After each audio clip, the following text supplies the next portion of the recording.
Last के electricity के video में हम लोगों ने कुछ इम्पोर्टेंट पॉइंट के बारे में स्टडी किया था, जिसमें मेन पॉइंट हमारा था electric charge, conductor and insulator, electric current, SI unit of electric current, the potential difference, ohm's law, basic of ohm law and the factor that affecting the resistance of the conductor and resistivity of the conductor, difference between the resistance and the resistor. But अब जो हम लोग इस topic का next point पढ़ने जा रहे हैं वो है resistors in series and in parallel combination. Resistor in the series combination, when the two or the more resistors are joined in series, then their total resistance is given by the formula. Equivalent resistance is always equal to the sum of the all resistance connected in the series combination. It means that कि अगर हम कोई सभी resistors को series combination में add करते हैं तो टोटल जो सर्किट का रेसिस्टेंस आएगा वो सीरीज़ में जितने भी रेसिस्टर कंबाइन किए होंगे उन सब के सम के बराबर होगा. It means that RS equal to R1 plus R2 plus R3. यहाँ पे एक सर्किट दिख रहा है. इस सर्किट में हमने 3 रेसिस्टर को सीरीज़ में कंबाइन किया है, R1, R2 एंड R3 को. इसलिए इस सर्किट का इक्विवेलेंट रेसिस्टेंस जो है वो सम ऑफ R1, R2 और R3 के बराबर होगा. RS equal to equivalent resistance is equal to R1 plus R2 plus R3. The current will remain the same through all the resistor. Total voltage given by capital V means total potential difference of this circuit, and V1 is the potential difference of across R1, V2 is the potential difference across R2 and V3 is the potential difference across the R3 resistor. तो total potential difference जो आ जाएगा across the resistor वो V1 plus V2 plus V3 यानी R1, R2, R3 का जो अपना potential difference होगा उसके सम के बराबर होगा. सीरीज़ कम्बिनेशन में जो इलेक्ट्रिक करंट होगा वो इलेक्ट्रिक करंट चेंज नहीं करता है, वो कांस्टेंट होता है, जबकि पोटेंशियल डिफरेंस रेसिस्टर का बदल जाता है. क्योंकि पोटेंशियल डिफरेंस जो है वो रेसिस्टर के दो टर्मिनल के बीच का पोटेंशियल का डिफरेंस होता है. R1 का अपना टर्मिनल है, यहाँ पे आपको R1 और R2 के बीच में एक डॉट दिख रहा होगा. ये डॉट जो दिख रहा है ये R1 का एंड पॉइंट है, जबकि R2 का इनिशियल पॉइंट है, फर्स्ट टर्मिनल है. R2 के लिए इन टर्मिनल है और R3 के लिए ऐसे ही यहाँ पर R2 का जो दूसरा डॉट दिख रहा है ये डॉट R3 का इनिशियल टर्मिनल है, जबकि R2 का फाइनल टर्मिनल है. तो यहाँ पे जितना भी रेसिस्टर है R1, R2, R3 इन सब का अपना अपना टर्मिनल है, इसलिए यहाँ पे पोटेंशियल डिफरेंस चेंज कर जाता है, लेकिन जो करंट है वो इस सीरीज़ कम्बिनेशन में सर्किट में चेंज नहीं करता है.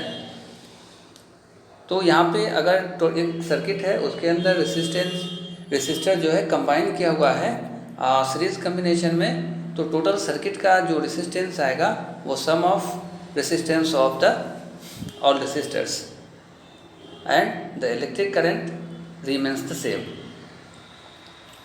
And the potential difference also the sum of the potential difference across all the resistors combined in the circuit in the series combination. यहाँ पे हम लोग देखते हैं कि R1 एक रेसिस्टर है तो वहाँ का पोटेंशियल डिफरेंस जो है V1 है, R2 रेसिस्टर के क्रॉस में V2 है और R3 रेसिस्टर के क्रॉस में पोटेंशियल डिफरेंस V3 है. इसलिए यहाँ पर अगर हम लोग देखें तो V इक्वल्स टू IR होता है, तो V1 इक्वल्स टू IR1 होगा, V2 इक्वल्स टू IR2 होगा, V3 इक्वल्स टू IR3 होगा. तो इस तरीके से अगर हम यहाँ पर देखेंगे तो जो हमारा V3 है IR3 होगा. तो कैपिटल V जो टोटल सर्किट का पोटेंशियल डिफरेंस आएगा, वो potential difference V equals to I R आएगा। तो V हमें कब आएगा, क्योंकि V equals to V1 plus V2 plus V3 है, V equals to V1 plus V2 plus V3 है, इसलिए हम सर्किट के पोटेंशियल डिफरेंस के पास में V1 plus V2 plus V3 की जगह पे कैपिटल V रख सकते हैं। तो यहाँ पे हमको कैपिटल V जो है, जो टोटल सर्किट का पोटेंशियल डिफरेंस है, वो IR1 IR2 प्लस IR3 आएगा। और इस कम्बिनेशन में से चूँकि I जो है वो कांस्टेंट है, I को कॉमन कर देंगे तो R1 plus R2 plus R3 और इंटू I हो जाएगा IR, capital V equal to IR। यहाँ पे देखेंगे तो I कैंसिल हो जाएगा क्योंकि बोथ साइड इक्वल है, तो capital R equal to R1 plus R2 plus R3 बचेगा। तो ये है मैथमेटिकल कैलकुलेशन सीरीज कम्बिनेशन के रेसिस्टर्स का, जो कि सर्किट का इक्विवेलेंट रेसिस्टेंस निकालने के लिए काम आता है। तो यहाँ पे अब जो दूसरा हम देखेंगे रेसिस्टर इन पैरेलल देखेंगे कि अगर पैरेलल कम्बिनेशन में हम यहाँ पे रेसिस्टर को लगाते हैं तो उसके क्या डिफरेंस आता है। तो in the parallel combination this case voltage is the same, यहाँ पे पोटेंशियल डिफरेंस चेंज नहीं होगा रेसिस्टर के क्रॉस में, क्योंकि हर रेसिस्टर यहाँ पे R1 R2 R3 तीन रेसिस्टर हमने लगाया है।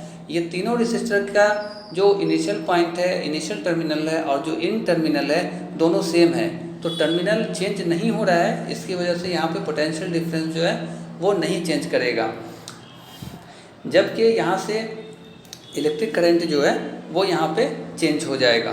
तो total current is given as, तो ऐसे दिया जाएगा, क्योंकि यहाँ पे अगर हम लोग देखेंगे तो करंट यहाँ पे चेंज कर रहा होगा, तो V/R1 plus V/R2 plus V/R3 equals to V/R, capital R हो जाएगा।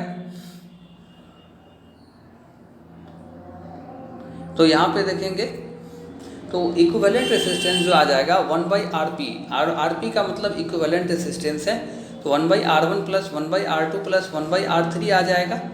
तो यहाँ देखेंगे अगर कैंसिल कर देंगे I टू I कैंसिल हो जाए, V टू V कैंसिल हो जाएगा, तो हमारे पास बच जाएगा 1/RP, मतलब इक्विवेलेंट रेसिस्टेंस का रेसिप्रोकल जो है वो 1/R1 plus 1/R2 plus 1/R3 के इक्वल में आ जाएगा।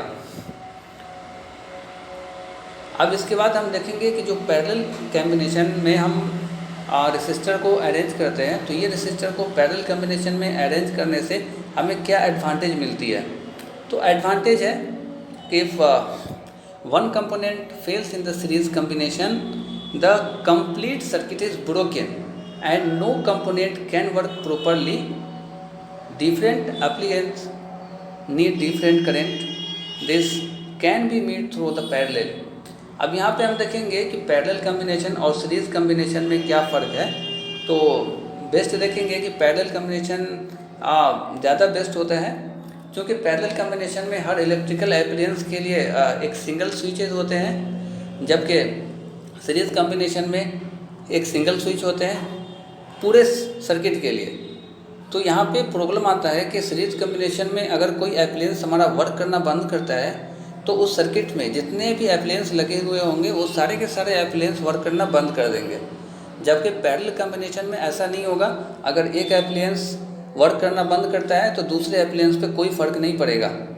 इसलिए हम लोग देखते हैं कि मेन अब कोई वायरिंग है, कोई रेसिस्टर लगा हुआ है, इस रेसिस्टर को चेक करना है कि ये कॉम्बिनेशन सीरीज़ का है या फिर पैरेलल का है। तो ये सिंपल है, सर्किट के अंदर हम देखेंगे अगर एक ही वायर में सारे रेसिस्टर को जोड़ दिए जाएंगे तो वो सीरीज कॉम्बिनेशन कहलाता है, क्योंकि हर रेसिस्टर का जो इनिशियल टर्मिनल होगा और जो फाइनल टर्मिनल होगा वो अलग अलग होगा। एक का इनिशियल टर्मिनल दूसरे का फाइनल टर्मिनल कोइंसाइड करेगा, लेकिन जब पैरेलल कॉम्बिनेशन ऑफ रेसिस्टर में जाएंगे तो पैरेलल कॉम्बिनेशन ऑफ रेसिस्टर में ऐसा नहीं होगा, क्योंकि इनिशियल टर्मिनल हर रेसिस्टर का और इन टर्मिनल हर रेसिस्टर का एक ही होगा, बदलेगा नहीं।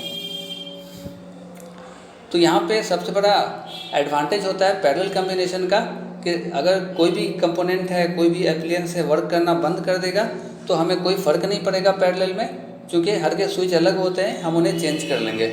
लेकिन ऐसा अगर सीरीज कॉम्बिनेशन में होता है तो अगर कोई एप्लायंस वर्क करना बंद कर दे, फ्यूज़ कर जाए अगर बल्ब, तो हमें पता नहीं चलेगा कि उस सर्किट का कौन सा बल्ब फ्यूज़ किया है, हमें हर एक एप्लायंस को चेक करना पड़ेगा। अब इसके बाद हम यहाँ पर देखेंगे कि heating effect of electric current, कि इलेक्ट्रिक करंट जब भी किसी वायर से या एक सर्किट से गुजरता है तो वो वहाँ पे एक इफेक्ट दिखाता है। वो इफेक्ट हीटिंग इफेक्ट को दिखाता है क्योंकि वो इलेक्ट्रिसिटी को प्रोड्यूस करता है। हम लोग यहाँ पे जानते हैं, हम लोग बहुत सारा इलेक्ट्रिकल एप्लायंस यूज़ करते हैं जो कि heating effect of electric current पे वर्क करता है, जैसे कि गीज़र है, हीटर है, इलेक्ट्रिक आयरन है, इलेक्ट्रिक टोस्टर है। तो ये सारी चीज़ें हैं जो कि heating effect of electric current पे वर्क करती है, क्योंकि जो करंट आता है वो करंट इलेक्ट्रिसिटी जो है हीट में बदल जाती है। तो यही इफेक्ट को कहते हैं heating effect of electric current, कि when the charge Q moves against the potential difference V in time t, the amount is work done given by W equal to Q into T।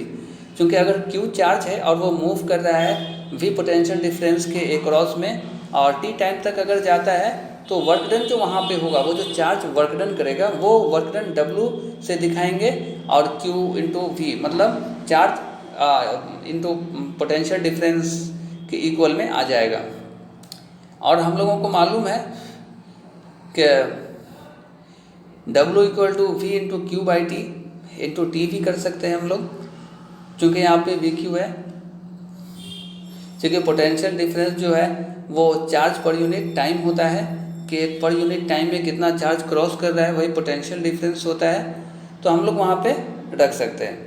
तो W equal to VIT आएगा। अगर हम लोग यहाँ पे change कर लें तो यहाँ पे VIT आ जाएगा, क्योंकि Q by T equal to I होता है।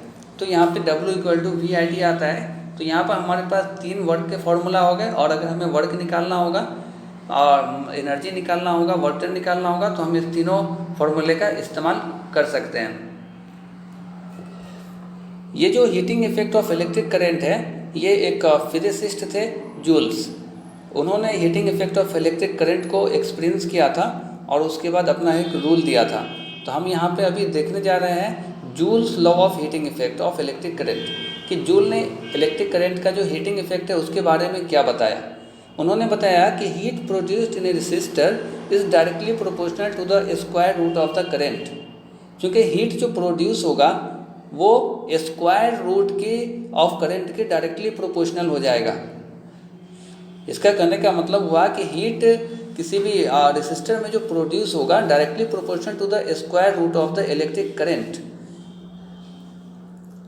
कि अगर इलेक्ट्रिक करंट को 2 एम्पियर अगर 1 एम्पियर की इलेक्ट्रिक करंट है और उसको अगर हम 2 एम्पियर की इलेक्ट्रिक करंट कर देते हैं, चेंज करके 2 एम्पियर की इलेक्ट्रिक करंट कर देते हैं, तो जो 1 एम्पियर की इलेक्ट्रिक करंट क्रॉस करेगा रेसिस्टर से और हीट वहाँ पे जनरेट किया जाएगा, और 2 एम्पियर की इलेक्ट्रिक करंट वहाँ से फ्लो करेगी, तब जो हीट जनरेट किया जाएगा तो दोनों में 4 टाइम्स का डिफरेंस आएगा।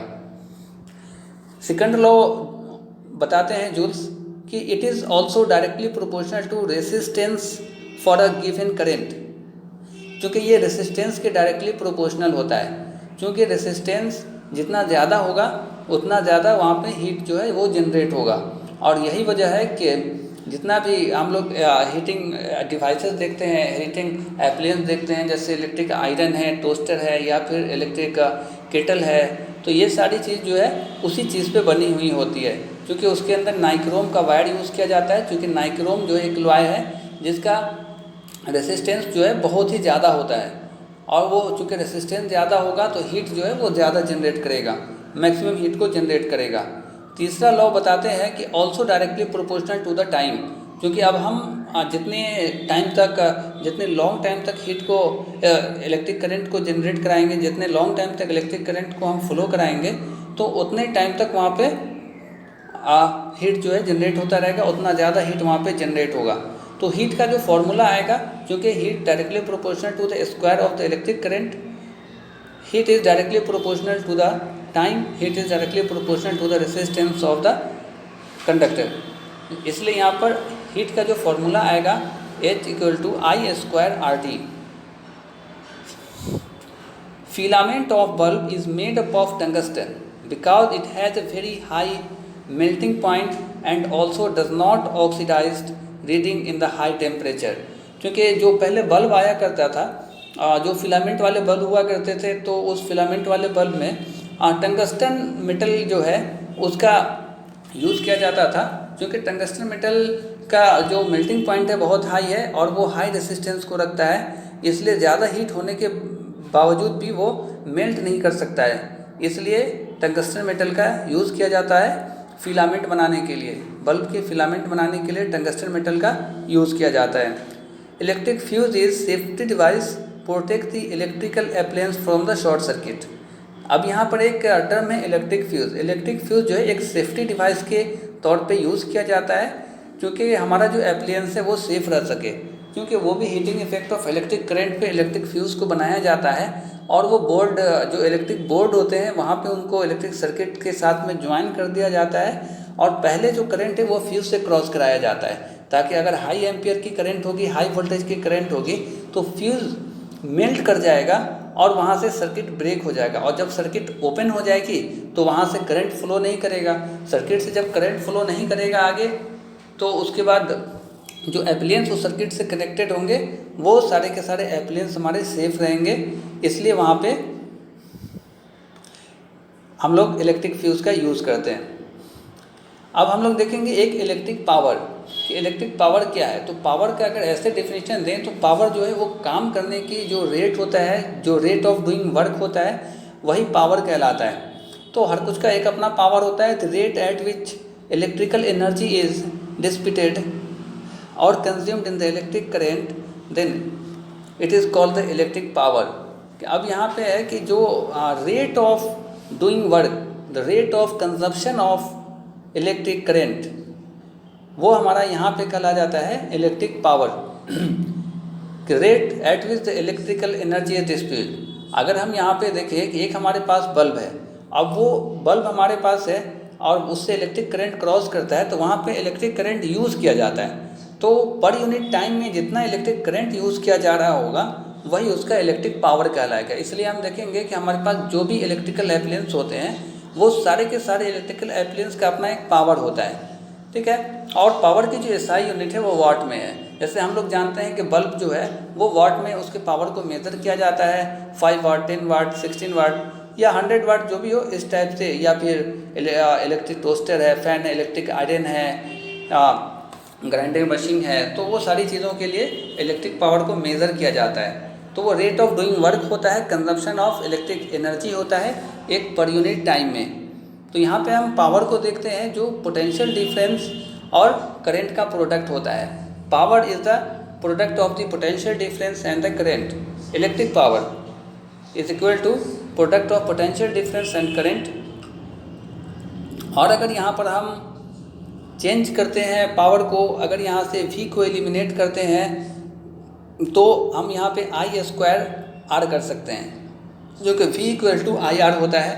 तो V की जगह IR रखिए तो IR × I मतलब I²R मतलब V, और फिर उसको अगर चेंज कर देते हैं तो वो V/R आ जाएगा। चूँकि I = V/R होता है तो I² = V²/R² होगा, और एक R से एक R कैंसिल हो जाएगा, तो वहाँ पे V²/R बच जाएगा। तो यहाँ पे जो इलेक्ट्रिक पावर है, electric power product of potential difference into current, electric power = P = I²R, electric power = V²/R।